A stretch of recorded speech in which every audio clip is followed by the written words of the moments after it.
Hello guys, welcome to my channel Computatum Cosmos. Guys, आज का topic है identification, authentication and authorisation.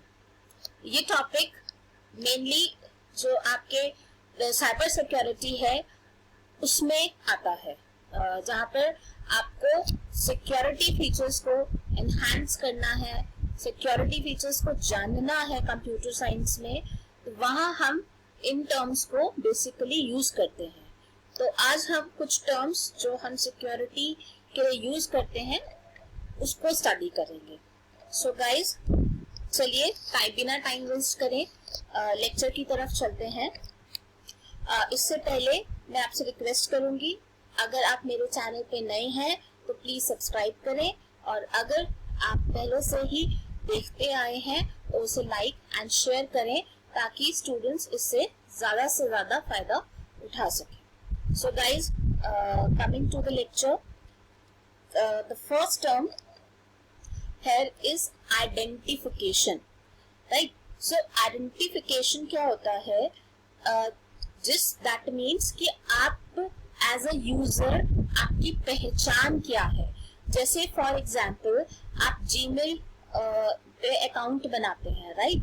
जब आप अकाउंट बना रहे होते हैं उसमें एक यूजर नेम आप क्रिएट करते हैं, राइट? जो यूजर नेम आप क्रिएट करते हैं दैट विल आइडेंटिफाई कि वो यूजर कौन है, राइट? सेकेंडली, सेकेंड टर्म जो है वो है ऑथेंटिकेशन. ऑथेंटिकेशन का मीनिंग ये है कि आप जब उस यूजर नेम के साथ जो आपको आइडेंटिफाई कर रहा है उसके साथ आप पासवर्ड भी ऐड कर लेते हो तो वो आपको ऑथेंटिकेट करता है. मींस आपने क्या किया, जब आपने अकाउंट क्रिएट किया जीमेल पर तो आपने उसके अंदर यूजर नेम साइन अप किया, राइट? साइन अप करने के बाद आपने उसमें यूजर नेम और पासवर्ड सेट किया and that user name password जो है वो जाके एक डेटाबेस में स्टोर हो गया, राइट? सो अब जब भी आप साइन इन करेंगे तो उसके लिए आपको अकाउंट में जाने के लिए, अपने जीमेल अकाउंट में जाने के लिए you have to enter a user name also plus your password. And जो पासवर्ड होगा वो आपका एस्ट्रिक साइन में होगा, दैट इज कॉन्फिडेंशियल, कोई भी थर्ड पर्सन उसको देख ना सके, राइट? सो जब आपने वो यूजर नेम पासवर्ड डाला तो वो वेरीफाई होगा, चेक होगा उस डाटाबेस से जो उस आइडेंटिफाइड पर्सन ने अपनी आइडेंटिटी के तौर पे यूजर नेम पासवर्ड जब साइन अप किया था वो डाला था. तो अगर वो दोनों user name and password same है जो डाटाबेस में स्टोर हुए हैं, that means you are an authenticated person for that particular account. So this process is known as, this is concept actually is known as authentication. तो I think it will be clear कि identification जो है वो आपका, हम best example दे सकते हैं, Gmail पे यूजर नेम जो है उससे आप आइडेंटिफाइड हो रहे हैं, और ऑथेंटिकेशन के लिए आप यूजर नेम और पासवर्ड दोनों का इस्तेमाल कर रहे हैं, तो जिससे आप ऑथेंटिकेट हो रहे हो कि yes I am the person जिसने आइडेंटिफाई किया था अपने आप को एज अ यूजर, और मैं वही पर्सन हूँ जिसने वो डाटाबेस में डाला था user name and password, right? So next term that you are seeing here is authorization, right?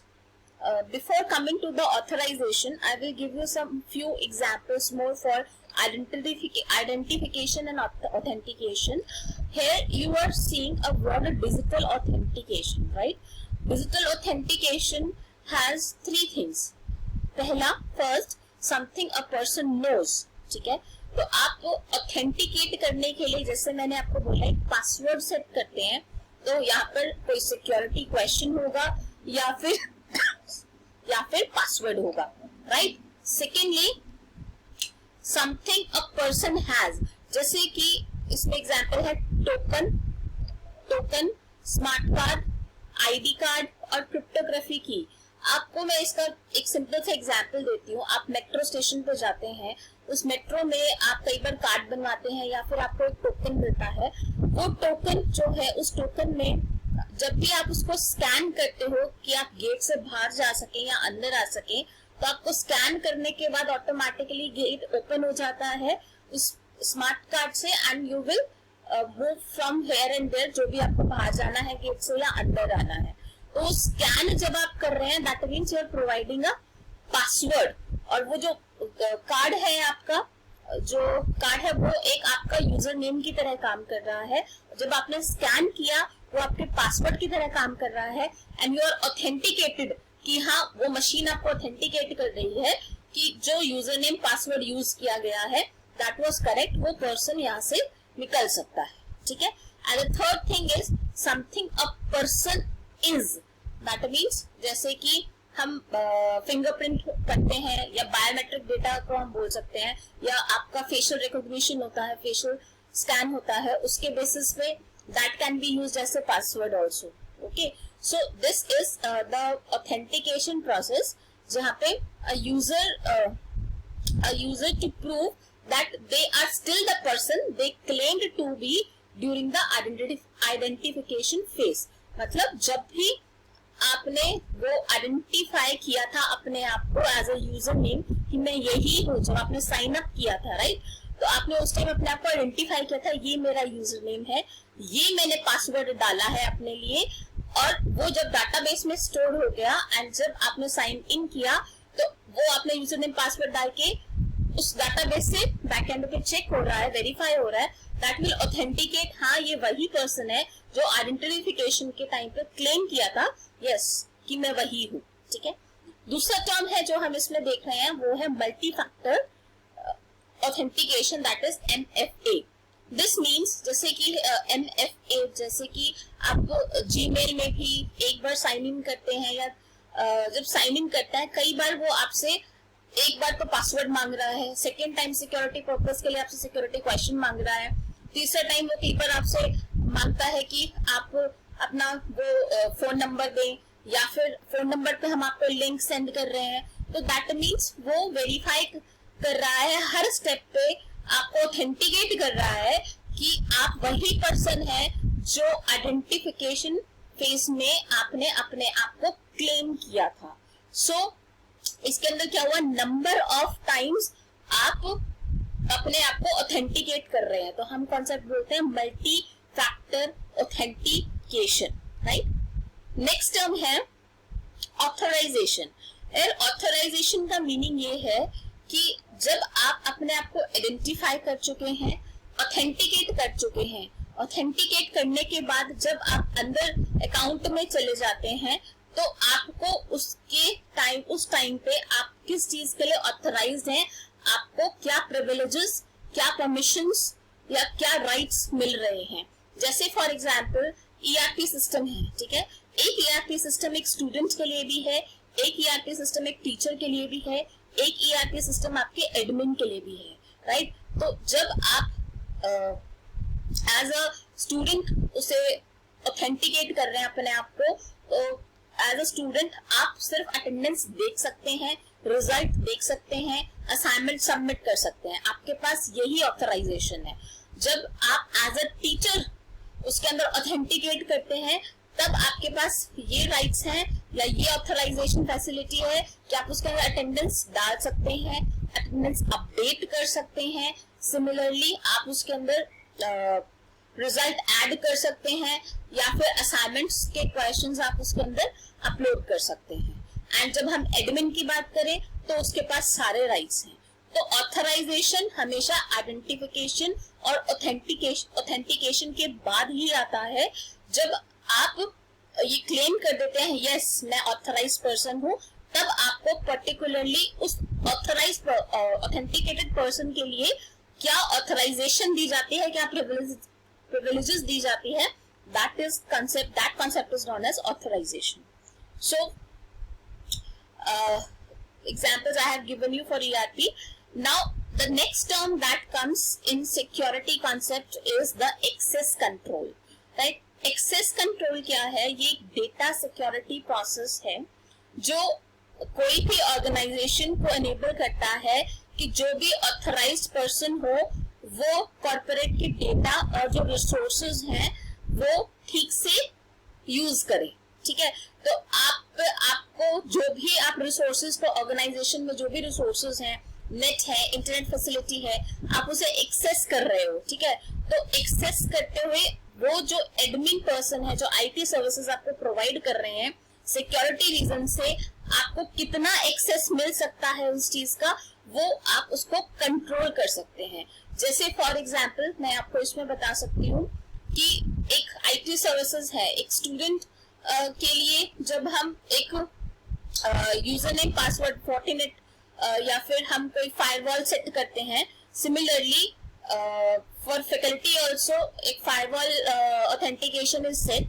ठीक है, तो आप उसके अंदर यूजर नेम पासवर्ड डालते हैं, उसी के अकॉर्डिंगली आपको एज अ स्टूडेंट वो एक्सेस मिलता है कि you can access only Gmail, you are not allowed to access any Facebook or any social media, whereas when you are a teacher you have the access for all the things, because that security aspect is being controlled by some IT services.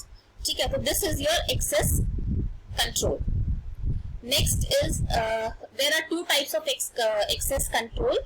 पहला है आपका physical access control, जो limit करता है आपके access को campuses में, buildings में, रूम्स में, या कोई भी आपका फिजिकल आईटी एसेट्स हो। सिमिलरली आपका जो लॉजिकल एसेट्स है वो हम फायरवॉल के फॉर्म में, नेटवर्क्स के फॉर्म में, या फिर आपका सिस्टम फाइल्स या डेटा है उसके फॉर्म में हम उसे देख सकते हैं। ठीक है, तो हमारा जो प्रोसेस हुआ वो किस तरीके से हुआ, identification, then authentication, then authorization. अब आप यहाँ पे दो टर्म्स देख रहे हैं, ऑडिटिंग एंड अकाउंटिंग। चलिए हम इसे समझते हैं। ऑडिटिंग क्या होता है, कोई भी आप इवेंट या एक्टिविटी करते हैं सिस्टम से रिलेटेड, तो वो एज अ लॉग जो है वो रिकॉर्ड हो जाता है।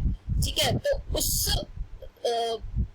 उसको हम बोलते हैं ऑडिटिंग। ठीक है, उसको चेक करना, उसको हम क्या बोलते हैं, ऑडिटिंग। और अकाउंटिंग या अकाउंटेबिलिटी क्या होता है, जब आप उन लॉग फाइल्स को रिव्यू कर रहे होते हैं ये चेक करने के लिए कि क्या उसने कोई जो भी रिकॉर्ड लॉग्स हमारी फाइल्स बनी हैं उसके लिए कोई वायोलेशन या रूल तो नहीं तोड़े गए हैं, तो that is known as the accounting और अकाउंटेबिलिटी। राइट, तो एग्जाम्पल जैसे हम अकाउंटेबिलिटी का ले सकते हैं। मान लीजिए एक ऑर्गेनाइजेशन है, उसने एक पॉलिसी बनाई है, तो जितने भी एम्प्लॉइज हैं वो अवॉइड करें कि कोई बाहर का जो सॉफ्टवेयर है जो कंपनी ने ऑन नहीं किया हुआ वो कंपनी की इंफ्रास्ट्रक्चर पे हम इंस्टॉल नहीं करें। तो जो भी इंफॉर्मेशन सिक्योरिटी को देखने का इंचार्ज होगा उस ऑर्गेनाइजेशन में, तो वो पीरियोडिक चेक कर सकता है टू बी सर्टेन कि वो पॉलिसी जो बनाई गई है ऑर्गेनाइजेशन की तरफ से वो फॉलो हो। तो हम इसे एग्जाम्पल ले सकते हैं अकाउंटेबिलिटी का। दूसरा एग्जाम्पल है ऑडिटिंग का। ऑडिटिंग में मान लीजिए ऑडिटर क्या होता है, वो चेक करता है कि अगर कंपनी जो है कोई भी रूल्स सेट करती है तो वो जो रूल्स हैं वो ठीक से फॉलो हो रहे हैं या नहीं हो रहे हैं, उसकी जो पॉलिसीज और प्रोसीजर्स हैं वो ठीक से फॉलो हो रहे हैं कि नहीं हो रहे हैं। तो this process is known as the auditing. So thank you guys. Here I am ending my video. Guys, if you like my video, please subscribe it. If you are new to my channel और अगर आप daily watcher हैं तो please आप उसे like share करें। और आपको कोई स्पेसिफिक टॉपिक है कंप्यूटर्स में जो आप जानना चाहते हैं तो आप कमेंट करें। आई ट्राई, मैं कवर करूंगी उस टॉपिक को नेक्स्ट वीडियोस में। Thank you guys.